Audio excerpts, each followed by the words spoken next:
Connecting the Dots with Dan Happel.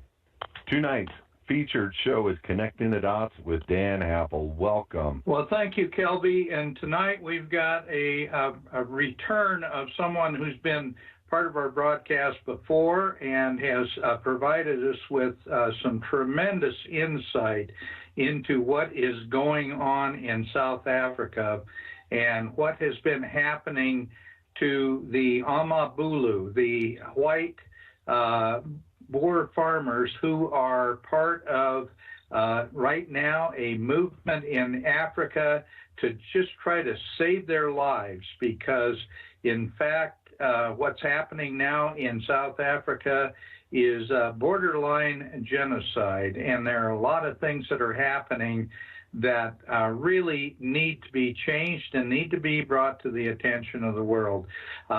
Tonight I have a guest on my show by the name of Harry Booyens.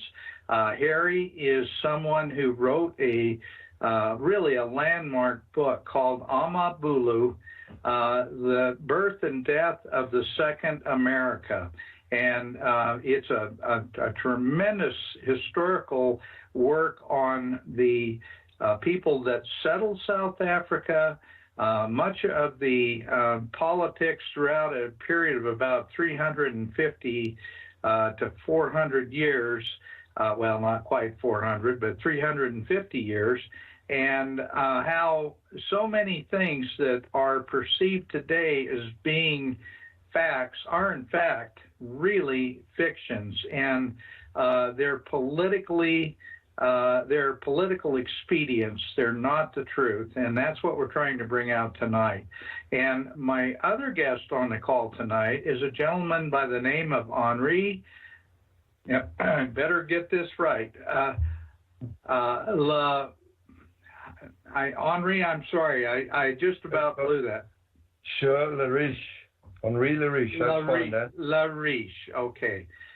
Anyway, we are going to be talking about the South African reality of today and what are happening with some of the white farmers, in fact, many of the white farmers in South Africa, which is something that happened some time back under the Robert Mugabe Zimbabwe reality, and that was a genocidal event as well. So anyway, with that, Harry, I'd like you to maybe give the listeners a little bit of your background, and then we will move on to Henri, and we will then move on to the discussion for the evening. Good day, Dan. Thanks for having me on tonight. I am indeed a South African, born in South Africa, somewhere just before Sputnik went up. And I am a typical Afrikaner, which means that if you count my ancestors, they would be about 40% Dutch, about 30% German, and about 25% French. That's pretty much the standard mix for Afrikaners.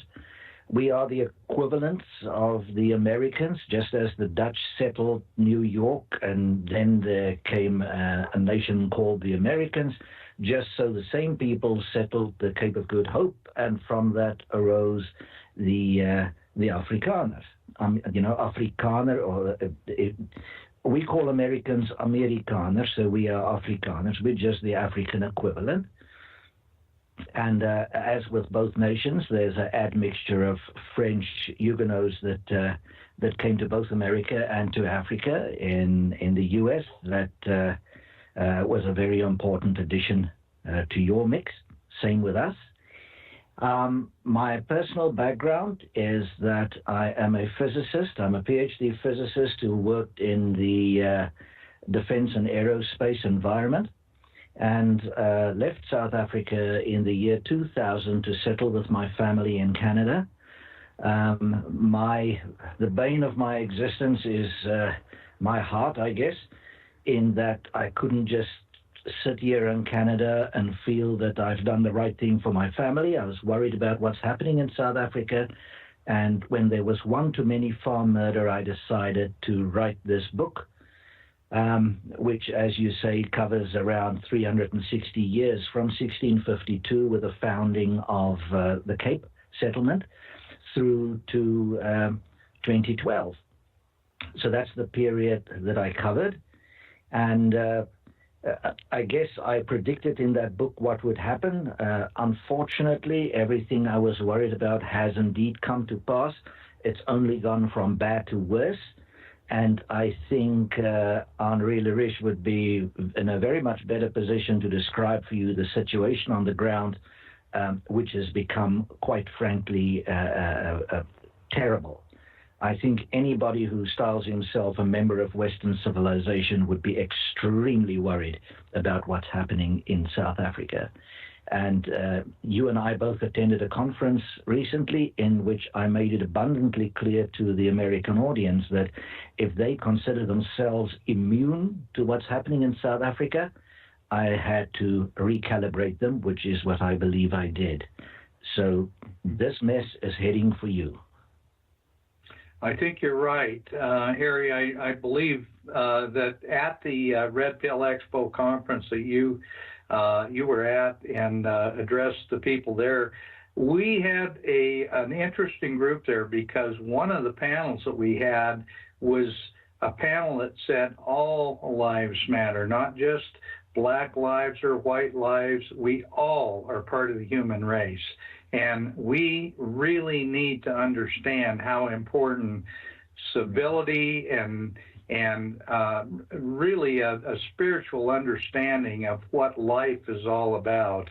And so our discussion tonight is not intended to be any sort of a racial divide. It is intended to be a very frank and open and honest discussion that there are things going on around the world that are impacting folks of every color, and this is certainly one of those, and that includes light-skinned people as well. So, Henri, I would love to have you give a little of your background because you are one of those French Huguenots, and I know your biography says that your family settled in South Africa in 1682? Yes, that's correct, Dan. But first, I want to thank you for being on your show, and also to your listeners for allowing me. It's a great privilege. My family fled France in 1697, actually, and they arrived in South Africa in 1698. They were two brothers and one sister. The sister was killed. The other brother jumped off in Jersey Islands with a little ship on its way to Cape Town, and one Le Riche jumped off in Cape Town. So we've got a rich history in South Africa as the French Huguenots. We brought a lot of stuff to South Africa, like wine and the culture, and we adopted with the Dutch language. And the French Huguenots was actually at the forefront of actually supporting Afrikaans as well in that time being. I'm by profession a business analyst into projects and so on. I studied abroad and I left the country in 97, 98. I traveled through the US. I met fantastic people over there, so I've got a good understanding of US states. I've been to the South, Florida, Alabama, Mississippi, went all the way up to New York, and during my further travels when I lived in England, also the other states.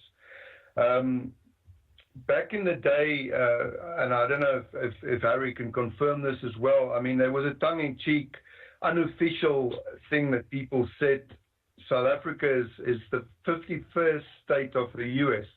It was just something in terms of we had very similar culture, very similar history, and economically, but just on a smaller scale. And that is what makes this very interesting as well, because we that's been following this thing for years also see that it's a kind of we're the canary in the coal mine. It's like we are being tested first before it's rolled out in the US. And on a different note, we are very similar as Christians, a Christian country, and we're conservatives, mainly conservatives. And even during the Boer War, more than 100 years ago, when we fought against the British Empire, we actually had Americans that came and helped us. And no country officially helped us, but it was always individuals like those Americans. I mean, we had guys from West Point that came and fought with us, and all other countries, Scandinavia and Ireland and so on, against this big empire. So we've got a lot of interesting history and common areas we can find that patriotic and common goals in. Mm-hmm. If I may, Dan, the subtitle of my book is basically The Birth and Death of the Second America. And that Second America phrase came about because of the British commander of the naval forces at the Cape in 1797. And he wrote, as the colony, that's now the Cape of Good Hope, as the colony improved and its peoples increased, it would to us only prove a second America and would more likely in time rob us of India.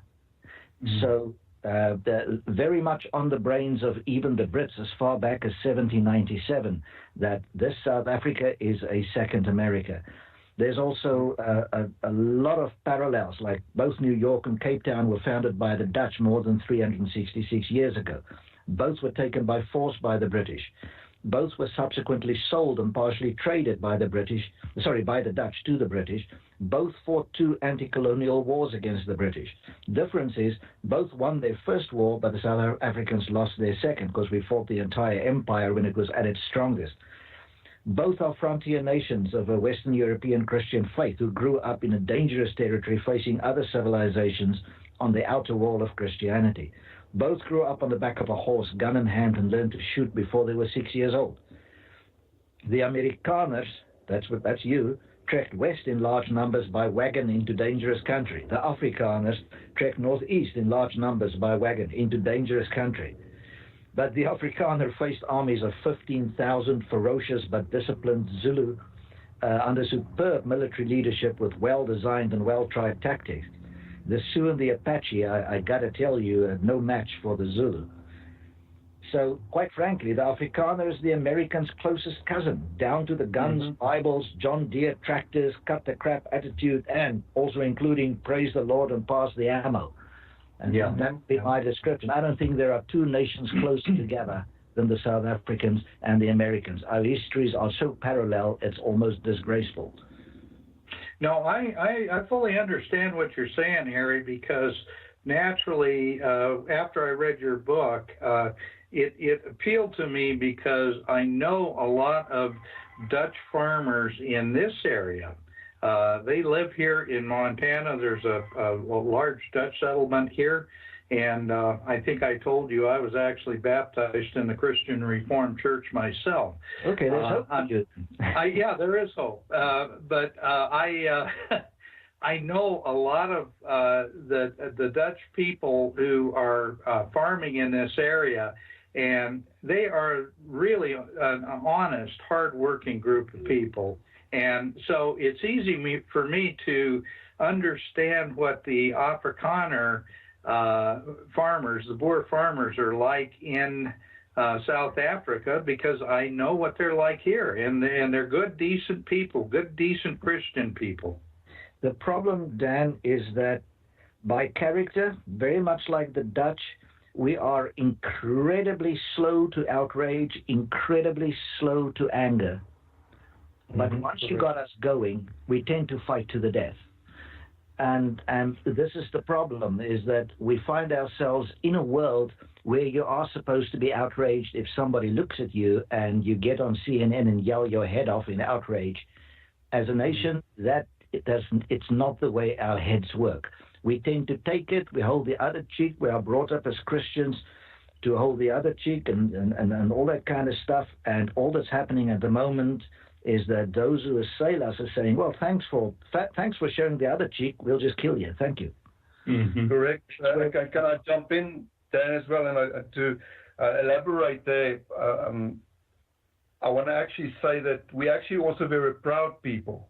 And, generally speaking, people will, be hungry or maybe lose their house financially. and they'll still try and keep their pride and not tell or ask for help. And that can become a problem. Well, that can be a problem. One of the things that I want to start out this discussion with is that in 1970, 1980, South Africa was one of the most developed countries in the world, and they had, I believe, at one time they were number 14 in the world in per capita income, and they were one of the wealthiest industrial countries outside of Europe and the United States. Correct. And they had developed such a strong industrial base in South Africa that it literally was the wonder of the world, and that included agriculture. They had the best universities, they had the best ag schools, they had the best research, and that's the reason that the Boer farmers were so good at producing crops in an area that was not really, for the most part, well suited to grow the kind of productive crops. Dan, South African farmers have the ability to produce wool from merino sheep in a territory that no sensible American would put an animal. Okay? The western Karoo interior of South Africa is desert by American standards. It's like taking southern Arizona and putting it on steroids. The point is they figured out how to do that, even if they have to put just one ewe on 10 hectares of land, but they do it and they make it productive. They find a way to do it. And yes, even today, the reason why your soldiers come back alive from places like Afghanistan and Iraq is because they now use South African technology to protect themselves against IEDs. The man who developed that was a colleague of mine and he now lives in the United States. So yes, we're very proud of our technology. We're very proud of our agriculture. We're very proud of having built a country out of the barren rock of Africa against all possible odds. And it hurts incredibly to see it absolutely just melt into the sand. I agree. Well, I want to start this really with the discussion about the fact that South Africa was settled by these European folks that landed at the Cape of Good Hope, and that it was more than 2 generations before they saw their first black people, and that was anywhere from 500 to 600 miles east of Cape Town. And maybe tell our listeners a little bit about the fact that you were not only there first. The black Africans had no interest in that area because it wasn't productive for their cattle raising. Yeah, I guess you're talking to me, Harry, now. Yes. Dan, the picture is as follows. I'm pretty sure that folks don't walk around with a map of South Africa in their minds, but you could draw a line that runs from the northwest to the southeast, a sort of a diagonal line, through South Africa. If anybody sees a map of South Africa, find the city called Port Elizabeth on the southeast coast. Happens to be where I was born. But if you draw a northwest to southeast line through that, then everything to the west has a summer rainfall of less than about 350 millimeters. To the east, it's higher than that. Now, the true line runs a bit more wobbly than that, but it gives you a good idea. That 350 millimeter figure is important. That's what you need in summer to have grass, tall grass. You need the tall grass if you're going to keep cattle. And you need cattle if you want milk. And all the southern African black populations, all those nations, survive on milk. The basis of their diet is milk. There's a good reason why the folks from that part of the world have such great smiles. It's because they never have a shortage of calcium, and that comes from the milk. So the comment is their entire society is based on it. It's built into their code of conduct. Even if one king killed off the soldiers of the other, the agreement was that he would give the defeated enemy at least enough cows to survive, because they need milk to live.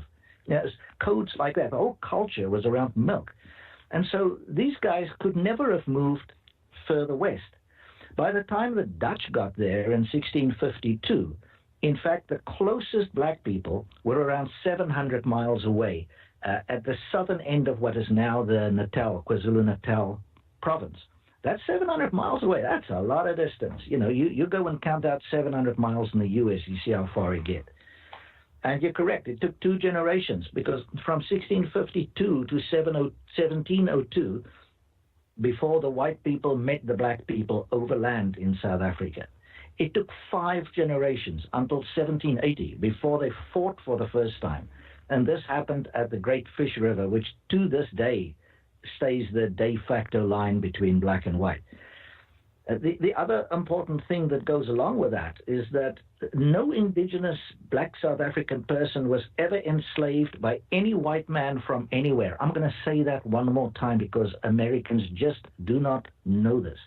No indigenous black South African person was ever enslaved by any white man from anywhere. That includes the Portuguese. The Portuguese wanted nothing to do with South Africa, because they had very bad run-ins with the indigenous Khoi people who lived at the Cape of Good Hope. And the place was full of storms. There was absolutely no redeeming value to the Cape as far as the Portuguese were concerned. Their slave ships always just bypassed the place. They wanted nothing to do with the thing that would later become South Africa. Mm-hmm. So no black person ever enslaved, no local black person ever enslaved by any white man from anywhere, including the Portuguese. However, Nelson Mandela's Amaxhosa people did enslave the Amafengu. And the Amafengu were Zulu-speaking people. So the next, I think, profoundly important point, and this usually blows away most of my American friends, it's the white South Africans, not the black ones, whose ancestors were slaves of the Dutch. These were often Indian or Indonesian people, sometimes African from West Africa or Northeast Africa. And I'm a good example of a white Afrikaner who has a black West African slave ancestor. I defy you to find a black South African who can say that. Okay? You're just not going to find such a person. Mm. So, and the other thing which I have mentioned in passing is that the indigenous Cape population were the Khoi people and the San. The Khoi closer to the coast, the San, which are their relatives really, are the people famously known as the Bushmen. Many people I've met know about the peculiar movie called The Gods Must Be Crazy, about this little Bushman in the Kalahari Desert. Those are the San. That's the San people. They were hunter-gatherers. As a culture, they were almost completely destroyed by the great smallpox epidemic of 1713. The next important point, because so many people tell me, why don't people just leave? Go back. They always come with this 2-word phrase, go back. Go back to where? Mm-hmm. Since 1814, when the Dutch sold our people to the Brits, they have not had any right of return to anywhere. There's nowhere for them to go. When the colonial powers fled out of Africa with their tails between their legs in pomp and ceremony, they took their people, back to Britain or to France. The Portuguese flew their people out. They flew them out by the million. Today's young Afrikaner, he has to look at his ancestral map and find his great-great-great-great-great-grandfather who was alive in about 1814. That would have been the last guy in his family who had the right to live anywhere else. South Africa is the only place they know that's in their blood. Their blood is in the sand of Africa, and the sand of Africa is in their blood. Mm-hmm. Okay? There is nowhere for them to go. They cannot very well paddle through the southern oceans. There is no Mediterranean to cross on a float. They cannot walk the 4,000-mile length of Africa to go to Sweden. There is nowhere for them to go, and there is no direction to escape. They're trapped like rats down there. Mm-hmm. Okay, well, and they have no rights. Harry, one of the things that I want the listeners to really understand, too, is that the Afrikaners, the white indigenous people that are down there, have been there for so long. I mean, it is their land. It's not like they invaded and threw a bunch of black people out of South Africa. It just didn't happen that way. They were there first. Dan, let me put it this way. Telling them to, quote, go back is like telling George Washington, go back, or John Adams, or how about Davy Crockett? You know, you want to take Davy Crockett back to England, right? Mm-hmm. Can people please speak sense, man? Yeah, no, I understand. Well, and I have to mention, because we are going to be talking about the plight of the white farmers there, but until about 2002 or 2003, South Africa was a fairly significant exporter of agricultural products. And it's been through the confiscation and the redistribution of land that has been given to, the black population who, quite frankly, don't know what to do with it. And now what was a very, very productive agricultural economy is now a net importer of food, and it's going to get a lot worse as time goes by. I don't know if Henri has some comment on that. I can, but I don't want to hog your show. So yeah. Well, let's get Henri into the discussion. I really want to. You're there, your boots on the ground, and you know what's going on. Would you tell our listeners some of the things that you and the people in the white people in South Africa are so concerned about? Yeah. Thank you, Dan. And maybe Harry can also cut in here. Today there was big protests in I think a lot of this stuff is going on, and it's not even on the news. So we've got channels and things that we know what's going on. There's a place, Hermanus, there was totally anarchy today, and another small town was Kimberley, or a city. Protests, people going into town, burning stuff, pillage, just going to shops, stealing stuff. And just on this note, I've posted a video of these people going into the city, and a lot of people commented. And one American commented, and he said, well, this is what happens when you try to forcefully take people's land. And I mentioned, and I said, well, this is what happens when you actually tell people lies and you set false expectations. Then you get these people going into these towns, because we didn't steal people's land. But this is the narrative being pushed by the current regime, which is in power, which is the African National Congress, in alliance with the Communist Party. And this is to nationalize all land.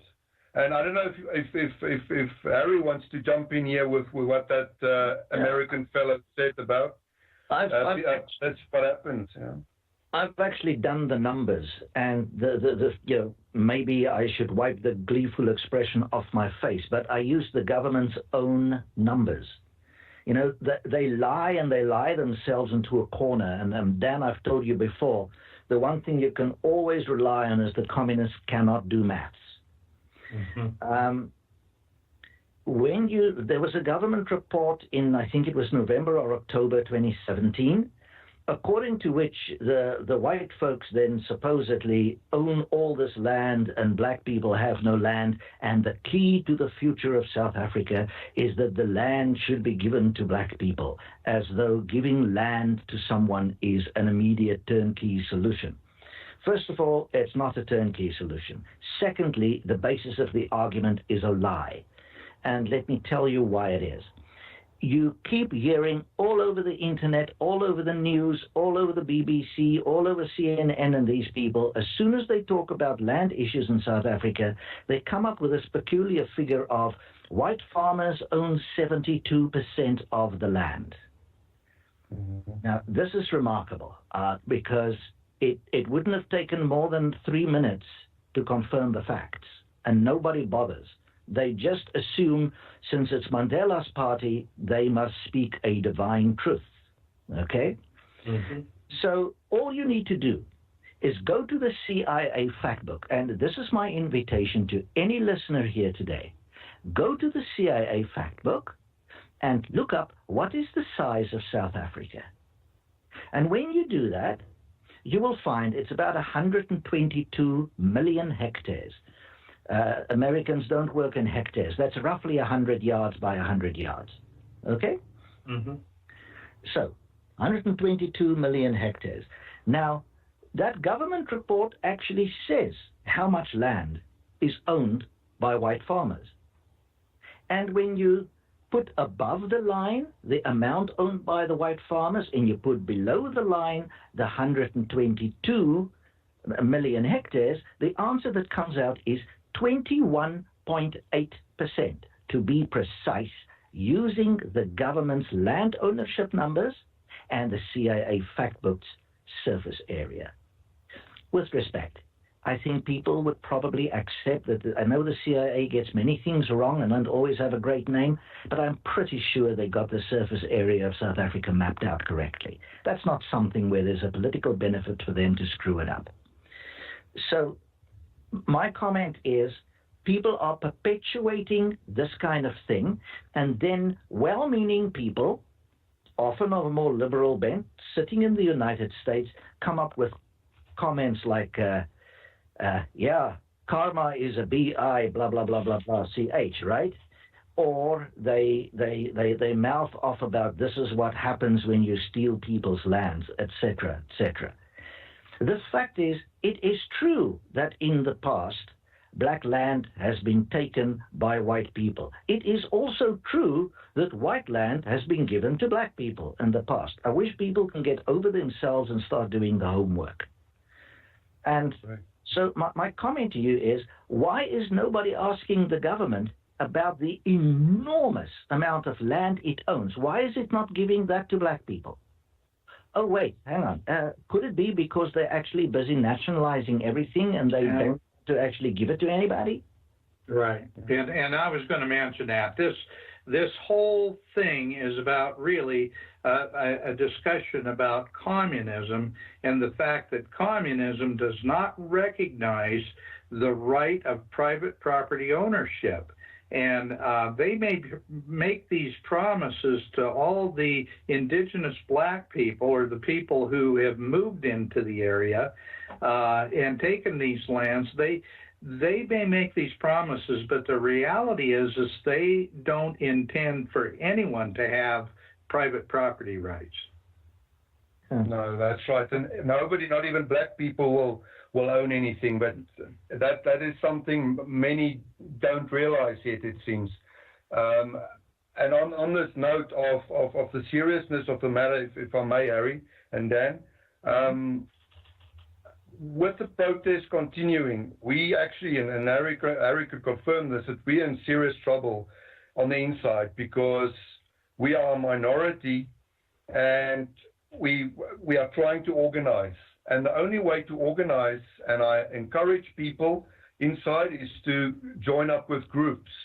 Part of the groups, and you've probably heard of these guys, are the Suidlanders. I've joined with another group. They're called the Boer Legion. It's to do with civil defense, helping people to be ready and what to do in circumstances. We're a defensive group, not an offensive group. And unlike the Suidlanders or Southlanders in English, direct translation, we want to look after the people that cannot help themselves. People maybe in old age homes or in hospitals when there's a strike, or people in white squatter camps. So these guys are what I feel strongly about. I love my people very much, and that's why I'm doing this, like Harry. And I want to try and get support and sell these guys abroad as well, because this is where we are right now, to try and form also alliances with people outside. Right. Well, and that's something, and Harry can address this as well as you. Mm-hmm. But the South Africans had a system of kind of a self-protection, like a militia under the American system, where they had a group of people. They were neighbors. They shared much in common, and this kind of came out of the Boer War. But they would come and assist other neighbors when those neighbors were attacked or had problems. That was called the commandos, and that group existed until about how long ago, and it was dissolved by the ANC government, and that eliminated a large part of that self-protection. Can you talk about that? Well, it was called the commandos, and it's the same system that fought the Brits in the Boer War. Is that every able-bodied male is part of the commando, and when the word goes out, you gather at predetermined points, and you are then the commando for that district. You are under your elected leader, and this elected army went to war against the British, right? So they actually were elected. Now the commando system was then perpetuated through the years, and in the 1980s in particular, it became important because of something that's written in a CIA report. I have that declassified CIA report, heavily redacted, but nevertheless, and it was given to George Bush Sr., and I'm sure Reagan saw it, and it has the following line in it, and it comes from 1986. It's titled A Special National Intelligence Estimate, and you can find it on the internet. It reads, most ANC, now that's the present government, back then it was a terrorist organization. Most ANC bombings since last year have been directed against civilian rather than government targets. A recent ANC statement specifically noted that white farmers and urban white males, that's me, were considered by the ANC as part of the government's security forces and were valid targets for ANC operations. Okay, so the ANC went to war openly against civilians. That's how they bombed my mother's apartment building in Amanzimtoti on 23 December 1985, killing white women and children. They were particularly good at killing women and children. I don't have much record of them fighting men. Now, as a terrorist organization, as a fighting thing, it was a despicable disaster. It was an affront to the concept guerrilla. Okay, and the Russians will tell you that because they supported them and they was disgusted with the ANC. Now, but as I say, excellent at bombing women and children in particular. Now, in that era, what happened is the farmers were given a radio network, a shortwave radio network called Marnet, so that farmers could call one another and they could then use their, what I would call National Guard issue rifle, okay? So they were issued very much on the basis of the American National Guard. The commanders in the commando system, the guys were given these weapons. So these were then, when the commando system was abolished by this new ANC government, the government said they would provide an alternative safety measure for the farmers. Nothing ever came of that, but they did kill off the commando system, withdrew the weapons, and left those farmers completely unprotected. So they've started relying on cell phones. Well, I now have a still shot from a closed-circuit television at the town of Sunnieshof in the Western Transvaal, where one farm was being attacked by black men carrying a cell phone jammer. Now, Dan, I don't think you buy cell phone jammers at Radio Shack. Right. Okay, so who is giving them cell phone jammers to disable the help calls of the farmers so they can be attacked and tortured and murdered?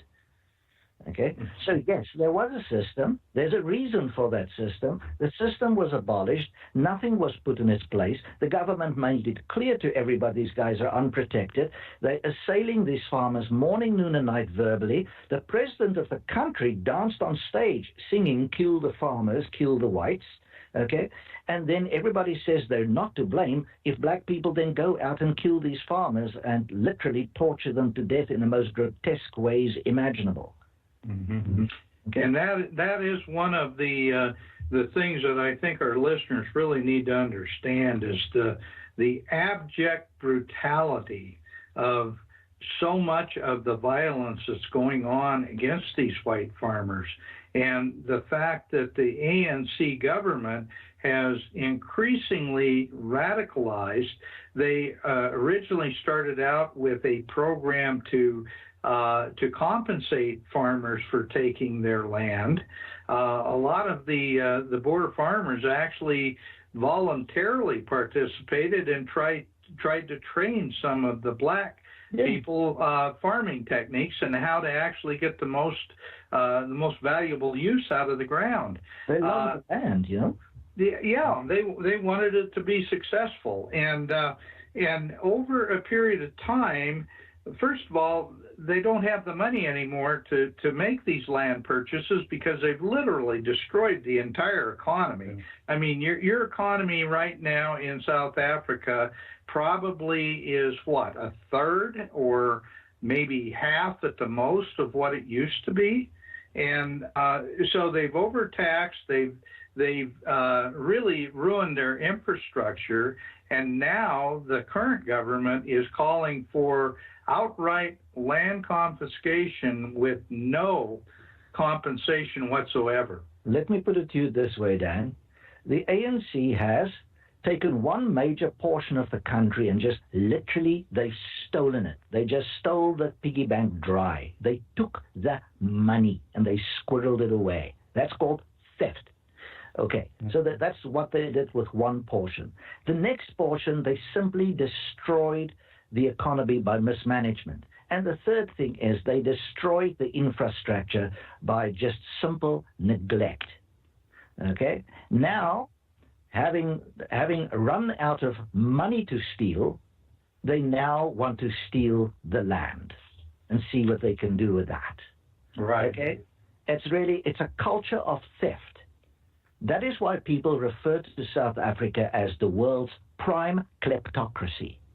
It is the prime example on this planet of a kleptocracy. Mm-hmm. It's a place that's run by kleptomaniacs. Okay? Mm-hmm. And it has its own vocabulary. No other country has a thing called a tenderpreneur. Okay? You have entrepreneurs in America. You know, they take a little bit of money, invest it, build things, do stuff, sell stuff, build businesses, and what do you know? It grows the economy.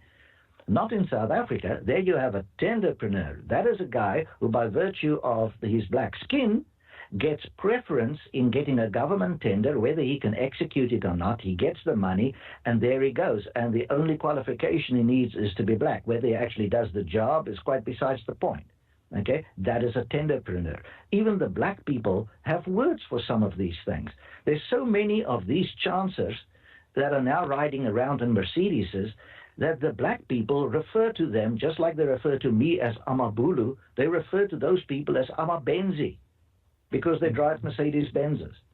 I mean, what country on earth do the rich get their own national name, the Amabenzi? What well, I tell you, you know. And this is all obviously a product of turning a republic into a communist culture, and that's exactly, you know, what we're dealing with. We're dealing with this kleptocracy because the whole idea is to destroy private property and for the government to control everything. And the fact is, it's been proven in other parts of Africa. Certainly, Robert Mugabe is a perfect example. They have no sense of what business is all about. All they know how to do is steal what's there, and once they've stolen it, they have no idea how to put it back. So now, right. Sorry, Harry. And coming in with Harry and you, Dan, I think we're a prime example of the Dunning-Kruger effect. I don't know if you are familiar, I'll explain to your listeners, because this is boiling down right from the government and into companies.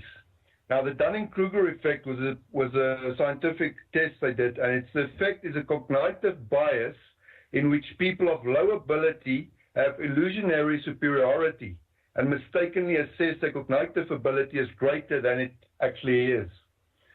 And you actually see this in these race laws that's being implemented in the country with BEE, Black Economic Empowerment.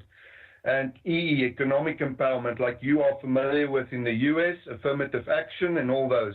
We're probably one of 2 countries, I might be mistaken, where a majority uses race laws against a minority in the world at the moment. I think the other one might be in Malaysia somewhere. But this is part of the problem why the country is collapsing. We've got all these BEE laws, and the companies are being penalized if they don't have a certain amount of these candidates in the companies.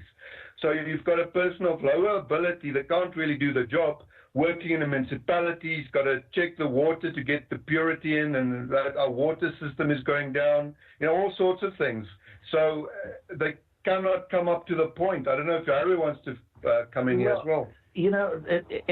It's grim, and yeah, we have the examples of town councils that hire the local gardener to run the finances of the town, like at the Mali and Stain in the Little Karoo. But in a world that is awfully terrible, one can have degrees of horror. There is a greater level of horror economically than just AA, just affirmative action. That aspect of the black economic empowerment thing, in other words, the affirmative action aspect, is what Henri just described. The far more insidious problem is the following. Even supposing you've made everybody in that company black, and there, everybody's happy, the whole company's black, cool, fine, the whites will get jobs elsewhere.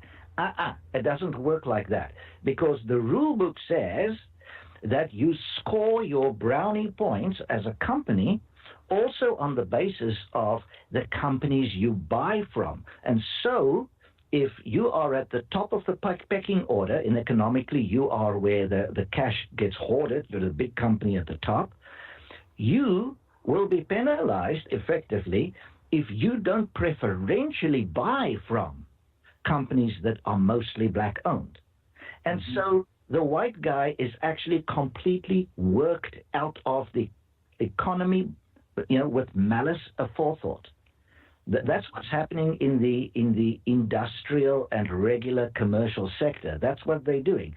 And the big companies, play along, anything to stay safe. And in the meanwhile, what happens is at the other end of the spectrum, blue-collar white workers are being squeezed out of employment and ending up on the city dump trying to put up corrugated iron shacks to survive. That's literally what's happening.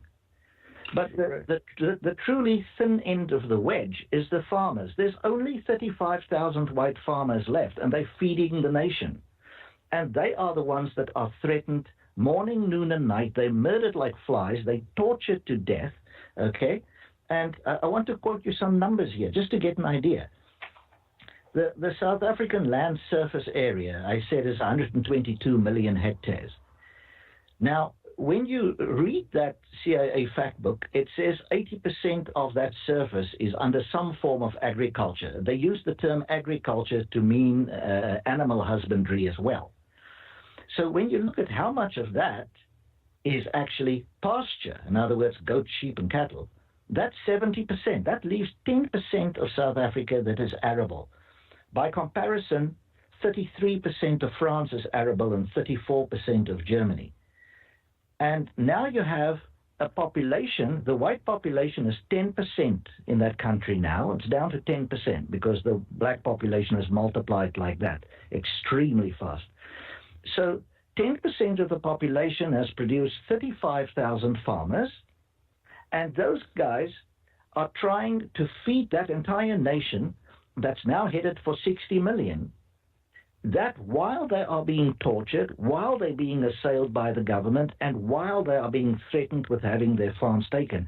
And the government has the temerity to fly the president to Canada, where I live, to come and tell the Canadians that this plan for taking the land of the farmers is to give it to black people so it can be more productive. Right. Now, I invite any person who's listening to this program to do a very simple thing. Two things. I'm going to give them two links that are simple to find. The one is to go to Google and put in there the word images, IMAGES, images. that will produce at the top of the list the Google Images website. And once they go to the Google Images website, all they got to search for is the word farm attacks. Just that. I suggest that they remove their loved ones from the room, get the children away from that screen, preferably get the wife away from the screen, and then put in farm attacks into Google Images. Okay? I suggest after that you go get your Bible and do the obvious. Because what you'll see will be too much for a Christian to bear. That's number one. Okay? And the next thing is, if you want to see what happens when you give land to people who are subsistence farmers, I want to make this quite clear to you. There's nothing inherently wrong with the black people. They're not bad. They're not evil. Nothing like that. It has to do with they are not commercial farmers. They have not learned how to plow a thing. They have not learned how to put a whole piece of land under seed. They don't know what it is to save money for the next season. They don't know what it is to raise a loan. They don't know what it is to worry about whether the bank is going to foreclose on you. They don't know how to balance all these things. They don't know how to make it from one year to the next. So they basically have their hut, and then next to it, they put a couple of corn pips on the ground. They grow enough corn for the family and a couple of cabbages and a couple of pumpkins. And then they have goats, and if they're very rich, they have cows. Okay? That's what they do. And then when the cows have eaten up all the grass, they chase in the couple of sheep they got. When the sheep have finished off the shorter stuff, they chase in the goats. And the goats will climb the local tree to eat the last leaves off that. When the tree has got all the leaves missing, they'll chop it down and they'll use it for firewood. And then when the big rain comes and it washes all their soil away, they will get hold of the United Nations and say, look what a horrible place the white people put us. And please, you've got to help. Okay? That is the sequence of events. Now, if you want to see that demonstrated in a way that any normal, intelligent mortal will understand, you do the following. You go to Google Maps. Everybody's got Google Maps these days. We all travel with Google Maps.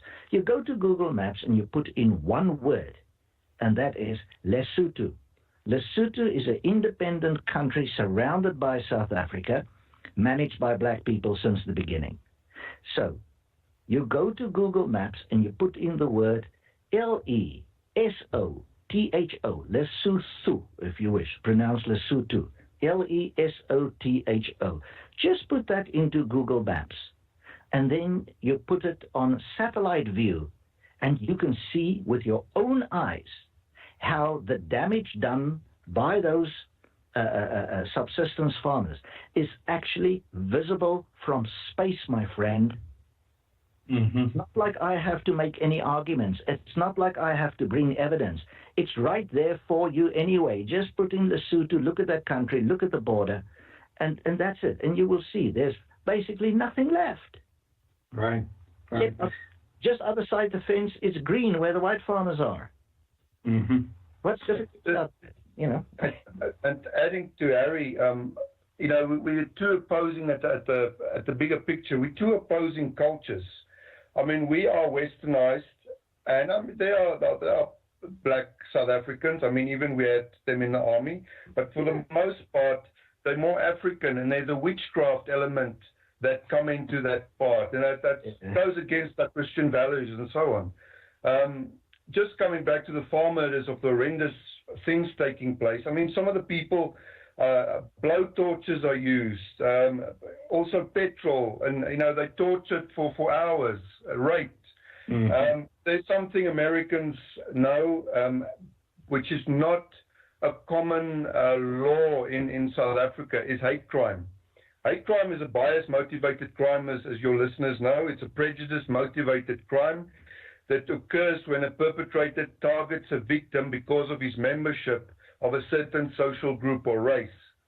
And I would say that is a lot of these murders in South Africa with these tortures would be classified in any other Western country as a hate crime, but not in South Africa. No. The hate crime you can actually measure. There's an FBI list, and you can say what checkbox, if you're a minority surrounded by a majority, all right, that's one mark, that, and you can actually see the whole, you can count it. But hopefully we can push this thing. I believe it's the missing link before people will get a bigger picture of how serious the issues are in South Africa regarding farm murders. Sorry, Harry. On that point, though farm murders are a big problem in this country, it's not just at farm murders. People in little towns and cities are attacked as well and tortured as well. So the listeners, just to bring them up to date on that.